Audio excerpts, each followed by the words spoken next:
পুরনো কথা, এককালে বাংলাদেশ দলে ছিল না কোনো কিছুর অভাব। কে খেলবে না তা নিয়ে ছিল না কোনো দুশ্চিন্তা, কারণ দলে আছেন ক্যাপ্টেন ফ্যান্টাস্টিক। প্লেয়ারদের খারাপ সময়ে পাশে দাঁড়াতেন মাশরাফি। সতীর্থদের জন্য ম্যাচ ছিলেন অধিনায়কের চেয়েও বড় কিছু।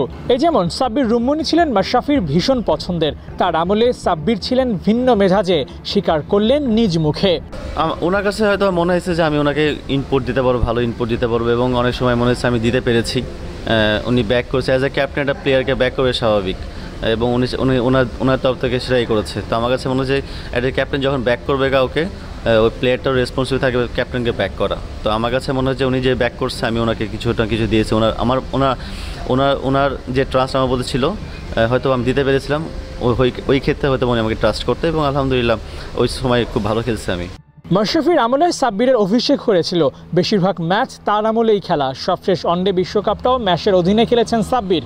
দুজনের বন্ডিংটা যে একটু বেশি ভালো তা না বললেও বোধহয় চলে। তবে সাব্বিরের ক্রুশাল সময়ে মাশরাফি ছিলেন মোটিভেটর।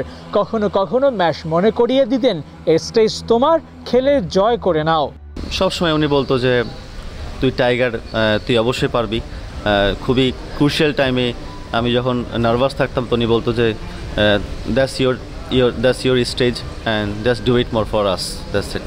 5 অক্টোবর সময়ের হিসেবে জীবনের 42 বছর কাটিয়ে ফেলেছেন মাশরাফি বিন মুর্তজা। ক্রিকেটের 22 গজে তাকে পাওয়ার সম্ভাবনা শূন্যের কোটায়। তবে এখনও যারা ক্রিকেটে আছেন তাদের চোখে মাশরাফি সেরা তার অধিনায়কত্ব। তার আমল ক্রিকেটের স্বর্ণযুগের সমান। হয়তো বাংলাদেশ দল এশিয়ার সেরা হবে, কিংবা কখনো বিশ্বকাপও জিতবে। আর এসবের পেছনে একজন অধিনায়কের নাম থাকবে, যিনি ভিত্তিপ্রস্তর স্থাপন করে গেছেন। Mashrafe, the ultimate captain of Bangladesh. জন্মদিনের শুভেচ্ছা ক্যাপ্টেন ফ্যান্টাস্টিক।